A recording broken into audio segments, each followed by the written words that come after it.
Olá, neste vídeo vou analisar as contas da SAD do Futebol Clube de Famalicão. Antes de avançar, convém dizer que à imagem do que já aconteceu noutros relatórios, este também é digitalizado, por isso a qualidade de imagem não é a melhor. Como sempre, a estrutura será a mesma, primeiro a demonstração de resultados e depois o balanço.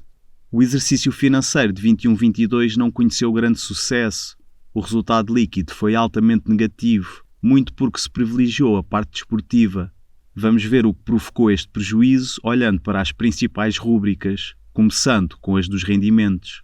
As vendas e serviços prestados tiveram uma descida residual, enquanto que os outros rendimentos, que registram as mais-valias da venda de passes de jogadores, deram uma queda muito considerável quando comparados com o período homólogo.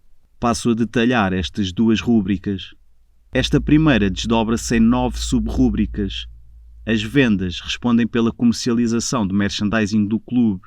O Famalicão apresenta um pormenor curioso no quadro, que é a separação entre receitas no mercado interno e externo. Assume que as vendas no mercado externo estejam relacionadas com a expedição de produtos para fora de Portugal. Os ingressos concentram os bilhetes jogo a jogo e os camarotes.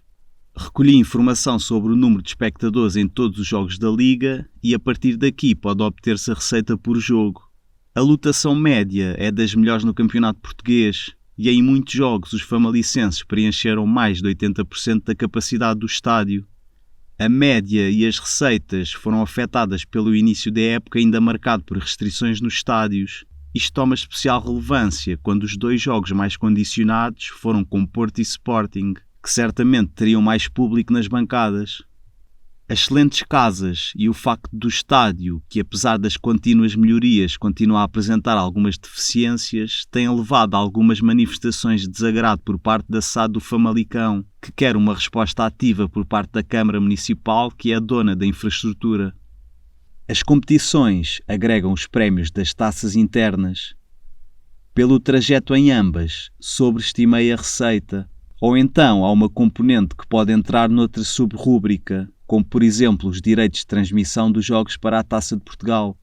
A publicidade e os patrocínios normalmente são apresentados conjuntamente, o que não é o caso aqui. O meu raciocínio é que a publicidade contabiliza os spots publicitários visíveis por todo o estádio e os patrocínios, as marcas presentes no equipamento da equipa. Em 21-22, o Famalicão teve 4 marcas a patrocinar as camisolas. Se nas vendas consegue perceber-se a lógica por detrás das ocorridas no mercado externo, nos patrocínios não consigo ter uma teoria sobre os 42 mil euros vindos de fora. Por curiosidade, deixo os patrocinadores da presente época, que teve 2 alterações. Como maior fonte de receita aparecem os direitos do clube, que são os direitos transmissivos dos jogos em casa para o campeonato. Para se ter noção da importância de atuar na Primeira Liga, compilei as verbas recebidas destes direitos desde 17-18, quando o clube competia na 2ª Divisão. Apesar de ter ficado melhor classificado em 21-22, aquilo que foi recebido foi muito inferior, que a sociedade explica pela ausência de prémio no novo contrato. Daqui deduzo que o contrato foi renovado com outras condições a partir de 21-22 e que o prémio foi de 100 mil euros por cada posição acima dos lugares de descida. As apostas desportivas têm inscrito o que foi pago pelas casas que exploram apostas desportivas. Quanto às outras receitas desportivas, são uma incógnita. Como o relatório não fornece esclarecimentos, coloquei estas 2 hipóteses, mas não tenho a certeza que estejam corretas. Os outros rendimentos assentaram sobre a venda de 2 jogadores, o Ugarte e o Anderson Silva, e vou usar o exemplo do Ugarte para dar a conhecer alguns conceitos, nomeadamente a amortização, o valor líquido contabilístico e como se apura a mais ou menos valia da venda de um passe.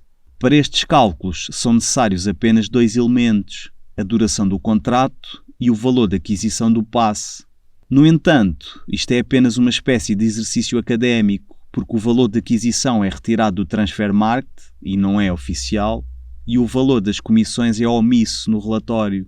Contas feitas, a mais-valia é de cerca de 3 milhões, o que somado à que o Famalicão conseguiu com a venda do Anderson Silva para o Beijing, chega perto dos 5,1 milhões rubricados.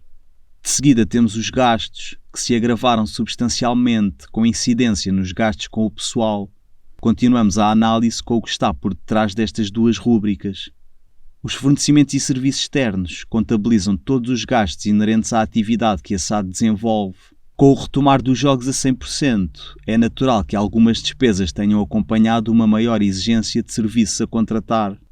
Passando aos gastos com o pessoal, salta à vista o investimento que foi feito na equipa no mercado de inverno, que fez subir muito consideravelmente as remunerações. A substituição da equipa técnica ajudou a penalizar ainda mais estes gastos.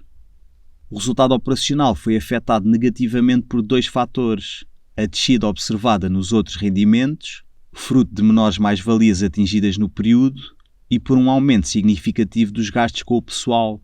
Até chegar ao resultado líquido, as outras duas rúbricas de maior relevo também pioraram, o que justifica o pesado prejuízo atingido.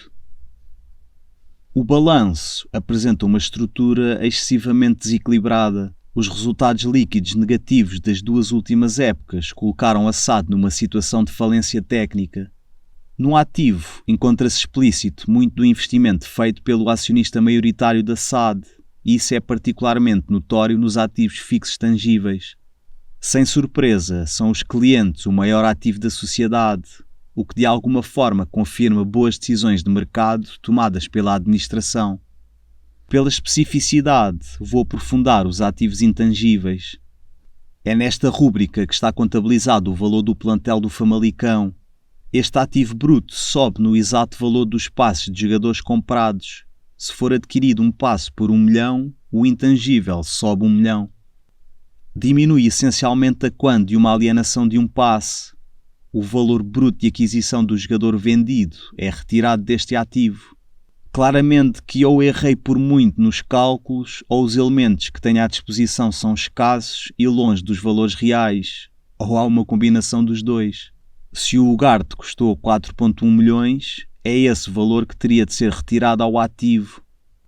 Na componente de amortizações acumuladas, tentei fazer um resumo daquilo a que dizem respeito nas caixas de texto. O passivo está concentrado nas compras de passes e respectivas comissões, o pagamento de juros e suprimentos entregues pelo acionista. Pela envergadura, importa destacar os financiamentos obtidos. Causou-me espanto que o Famalicão tenha recorrido a operações de antecipação de receita da transferência de jogadores, com um banco que já não é desconhecido em Portugal. Os suprimentos são basicamente um empréstimo do principal acionista para capitalizar a sociedade. Pelo volume, demonstram, por um lado, um grau de comprometimento elevado, mas por outro não deixam de representar um perigo, na medida em que é quase obrigatório que os desempenhos desportivos corram de feição. O dito compromisso entre o Quantum Pacific e o Famalicão continua a dar provas de estar bem aceso, atendendo a que já foram acordados novos suprimentos para 22-23. O relatório dá nota de acontecimentos após fecho de contas, sobre os quais não avança grandes pormenores. Considerando a situação financeira complicada, também são expostos argumentos que a SAD considera serem suficientes para recuperar, sendo que o primeiro ponto é já uma certeza e um forte contributo para o relatório 22-23. Este vídeo fica por aqui. Espero que tenham gostado desta análise e não se esqueçam de subscrever o Contábil. Até para a semana.